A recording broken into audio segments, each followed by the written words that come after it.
Assalamualaikum warahmatullahi wabarakatuh. Salam Om Swastiastu, Namo Buddhaya, dan salam kebajikan. Hai semuanya, perkenalkan saya Novelia Anggriani Kasim. Saya merupakan siswi dari SMA Negeri 3 Gorontalo di kelas 10-7. Nah, di sini saya ingin mempresentasikan hasil tugas informatika saya mengenai sejarah perkembangan film di Indonesia. Guru pengajar informatika saya adalah Mem Agnes Miryati Ishak Eskom. Sebelum masuk ke materi sejarah dan perkembangannya, kalian udah tahu nggak sih apa itu film? Jadi, film adalah media komunikasi yang bersifat audiovisual untuk menyampaikan suatu pesan kepada sekelompok orang yang berkumpul di suatu tempat tertentu. Ketika film ditampilkan pada layar, akan menciptakan ilusi gambar bergerak yang dikarenakan efek fenomena Pi. Ilusi ini memaksa penonton untuk melihat gerakan berkelanjutan antar objek yang berbeda secara cepat dan berturut-turut. Nah, sekarang kita sudah masuk ke materi sejarahnya. Periode penjajahan Belanda 1900 sampai dengan 1941, bangsa Indonesia mulai mengenal film pada 1900 ketika masih dijajah oleh Belanda. Kala itu diadakan pemutaran film dokumenter perdana yang masih bisu tentang perjalanan Ratu dan Raja Belanda di Kebun Jait, Tanah Abang. Dalam kurun waktu 2,5 dekade berikutnya, film-film dari Amerika dan Cina mulai masuk ke Indonesia. Pada 1926, Indonesia mulai memproduksi film sendiri yang berjudul Lotong Kasarong, karya G. Kruger dan Heuvelsdorp. Walaupun dibuat oleh orang Jerman dan Belanda, film yang diproduksi oleh NV Jaya Film Company di Bandung ini dianggap sebagai film Indonesia pertama karena menampilkan cerita asli Indonesia. Perfilman Indonesia semakin tumbuh saat orang-orang Tionghoa mulai mengambil alih secara ekonomi. Pada titik ini dapat dilihat bahwa pijakan awal industri film Indonesia lebih bersifat sosioekonomi, bukan sosio-budaya. Pasalnya, pembuat filmnya adalah non-pribumi, sementara sebagian pemain dan ceritanya diambil dari Indonesia. Nah, semuanya sekarang kita sudah masuk ke materi perkembangannya. Berikut perkembangan film berdasarkan periode.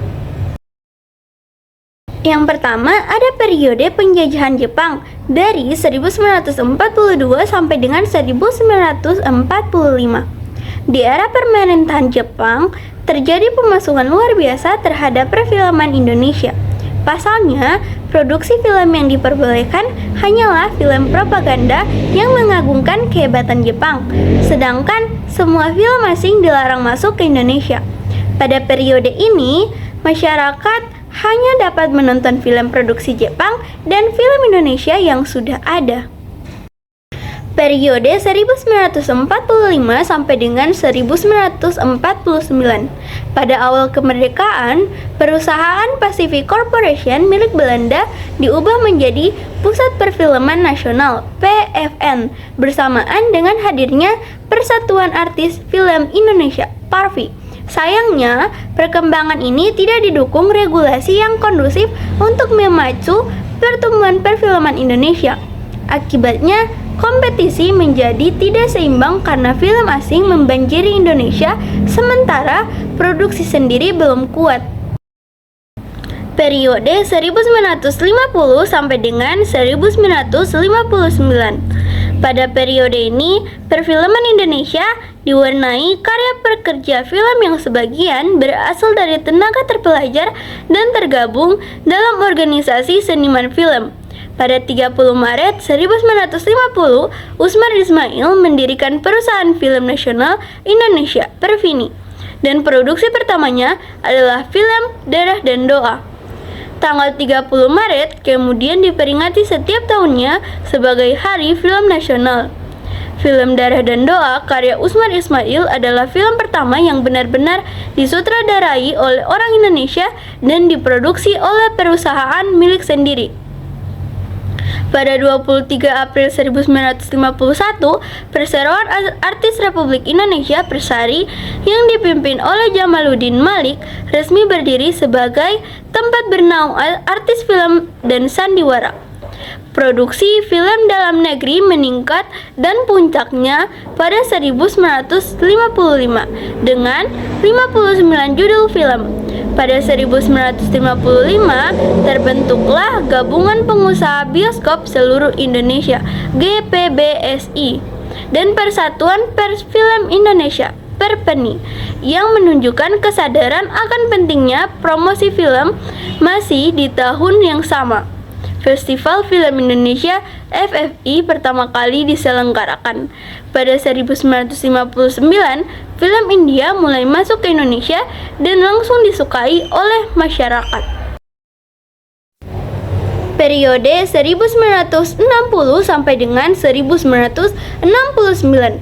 Periode ini dipenuhi pergolakan karena bersamaan dengan munculnya PKI sebagai kekuatan sosial baru.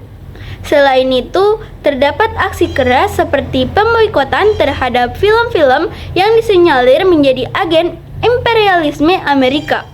Pada 1964, jumlah bioskop semakin menurun karena adanya aksi pembakaran. Pemberontakan G30S PKI juga membuat situasi semakin tidak menentu hingga 1966, hingga membuat aktivitas produksi di berbagai bidang menjadi lumpuh. Periode 1970 sampai dengan 1990. Memasuki tahun 1970, industri perfilman Indonesia mulai bangkit. Salah satunya ditandai dengan produksi film pada tahun itu yang mencapai 19 judul, meningkat dari 1669 yang hanya menelurkan 11 judul saja. Pada periode ini, teknologi pembuatan film dan industri bioskop mengalami kemajuan cukup pesat. Pada 1980, Sekretaris Dewan Film Nasional Johardin mengatakan bahwa film nasional dapat diproduksi dalam bentuk kaset video. Periode 1990 sampai dengan 1998. Pada 1990-an terjadi penurunan drastis produksi film Indonesia dan menjadi periode terparah sejak kebangkitan pada awal 1970. Hal ini dipengaruhi oleh banyak faktor seperti perkembangan televisi swasta, sistem manajemen perusahaan perfilman, dan persaingan dengan film asing. Jumlah produksi film nasional semakin merosot hingga titik memprihatinkan, hanya berkisar 6 hingga 9 judul saja setiap tahunnya. Periode 1998 sampai dengan sekarang.